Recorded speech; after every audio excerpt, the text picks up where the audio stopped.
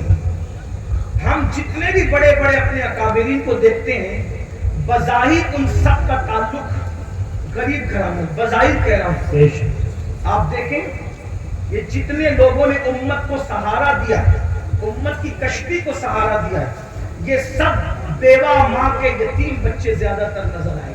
Number ایک، اٹھا لے سرکار غوث پاکی کی زندگی، بچپنے میں آپ یتیم ہو گئے تھے، جوانی میں آپ کی امی بیوہ ہو گئی، اور ماں نے اپنے بیٹے کی کل رقم اس اتنی تھی کہ اس کی صدری میں سل دی تھی، مشہور واقعہ، میں واقعہ نہیں بیان کرنا، ٹوٹل رقم تھی بس 40 دینار، اور اسی پر زندگی تمام ہونی تھی۔ اور جب سرکار غوث پاک چلے ہیں تو کوئی بھائی بھی ساتھی نہیں ہے، کیونکہ اور کوئی بھائی بڑا نہیں تھا، کوئی چچا تایا ساتھ میں نہیں ہے، اکیلے جا رہے ہیں علم کی راہ میں، اصول علم کے لیے اکیلے جا رہے ہیں۔ کہاں؟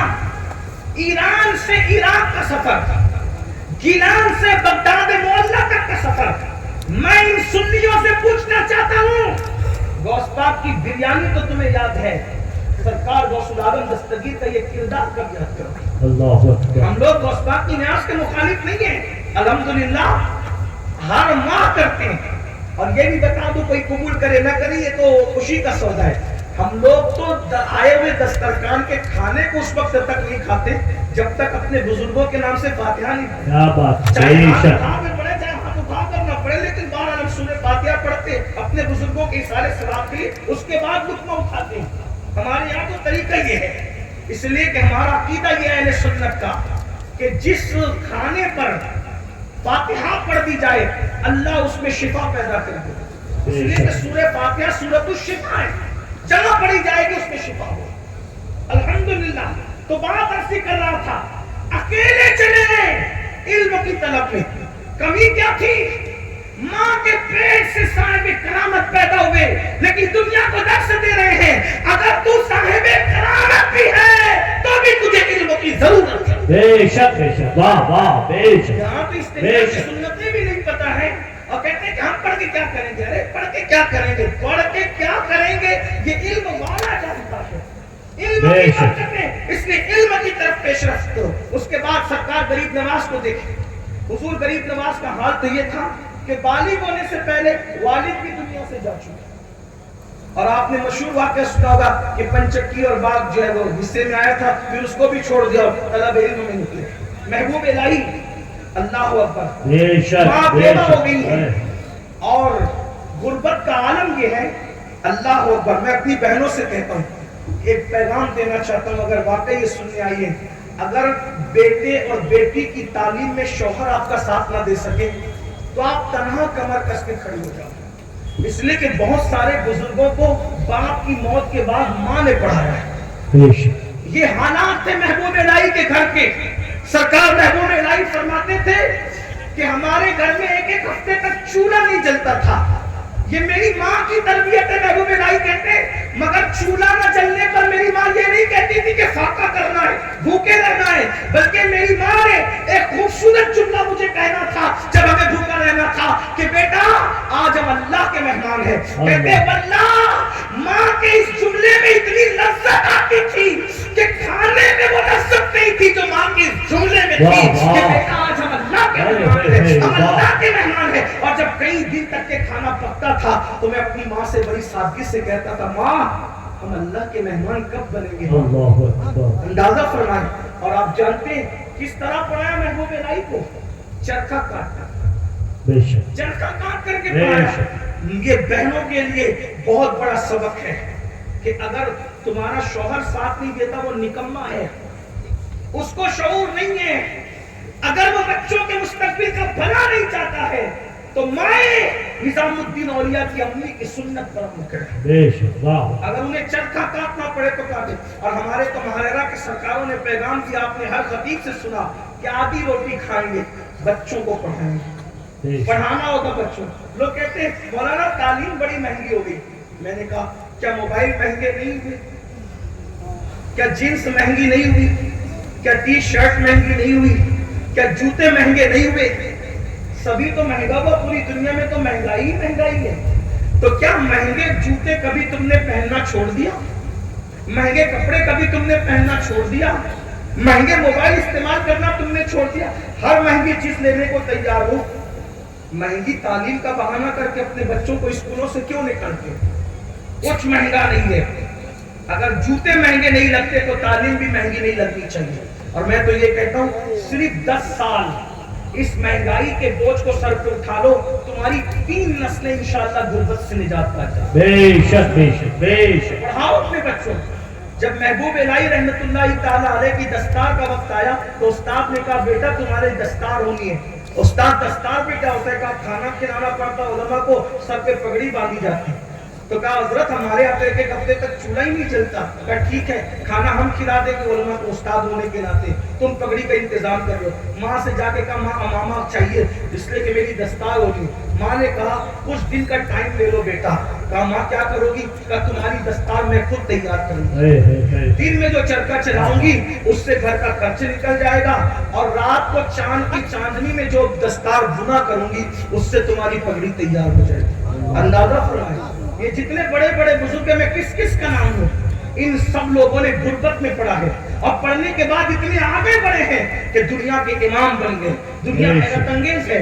اس لیے میری گزارش ہے غربت کبھی بھی تعلیم کی راہ میں رکاوٹ نہیں ہے.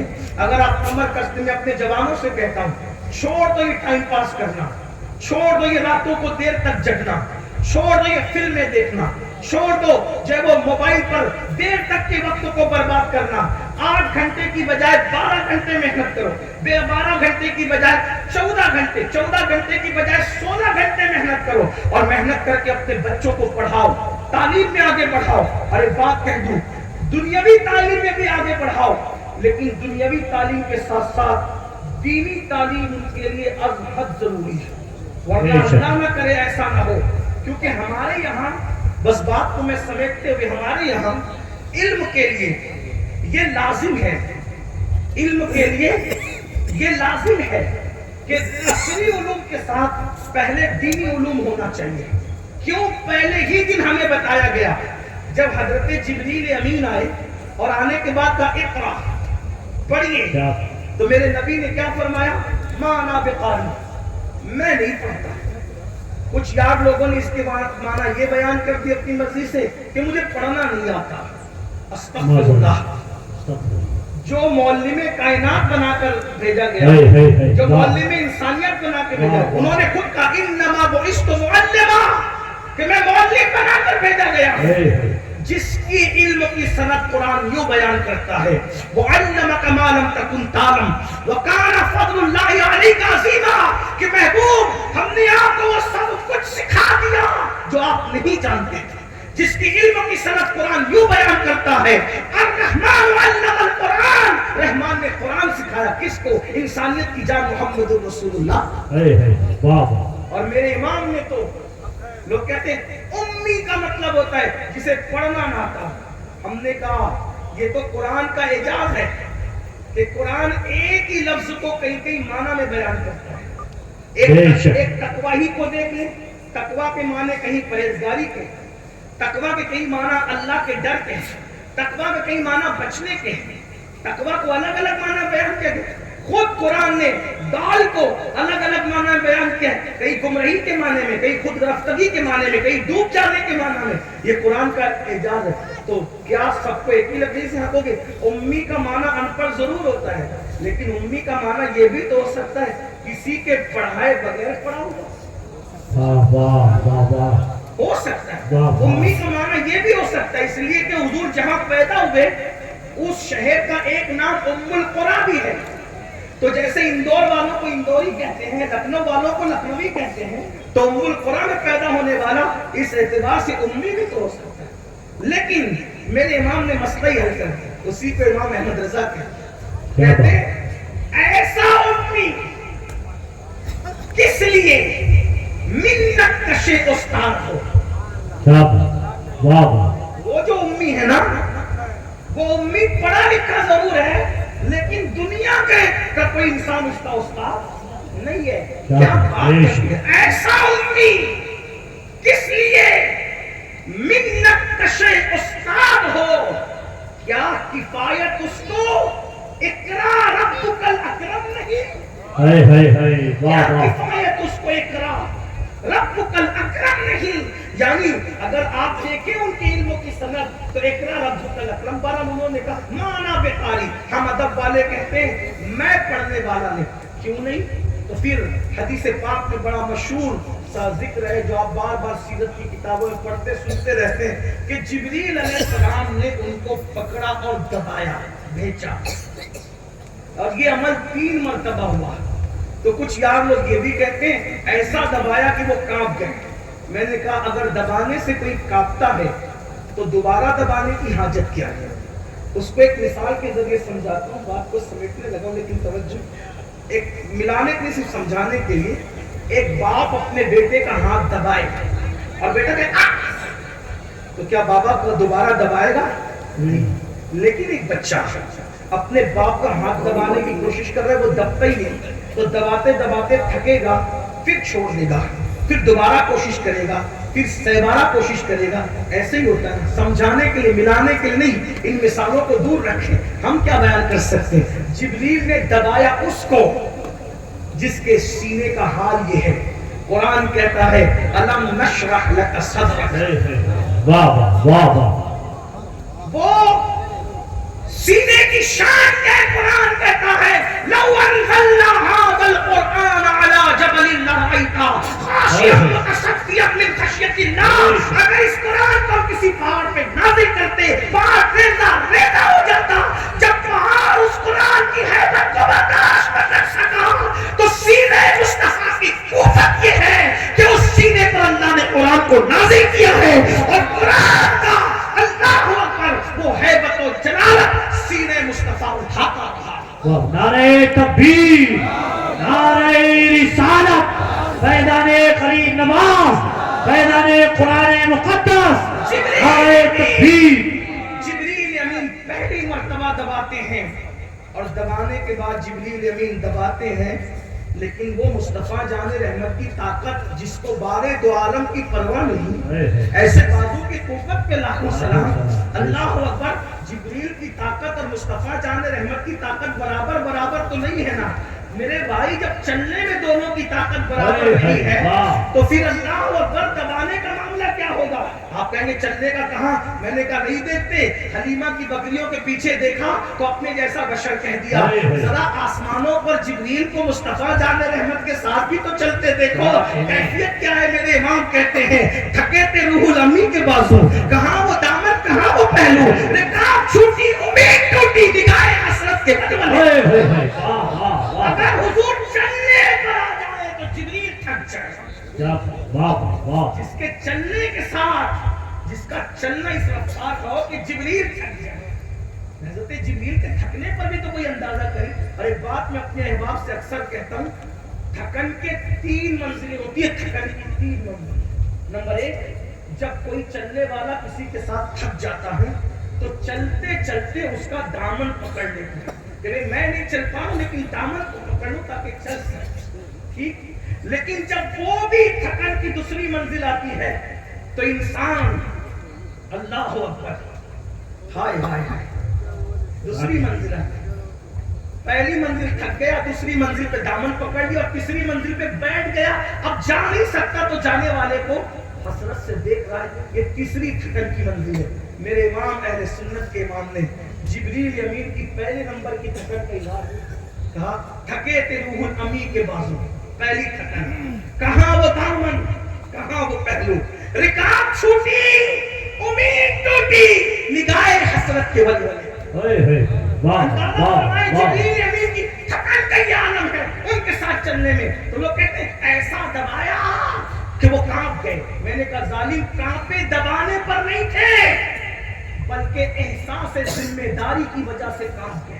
کانپے ضرور تھے لیکن احساس ذمہ داری کہ اتنی بڑی ذمہ داری میرے اللہ نے مجھے دی ہے کہ بت پرستوں کو خدا پرست بنا, پتھر دلوں کو تراش کر کے رشک آفتاب اور مہتاب بنانا ہے.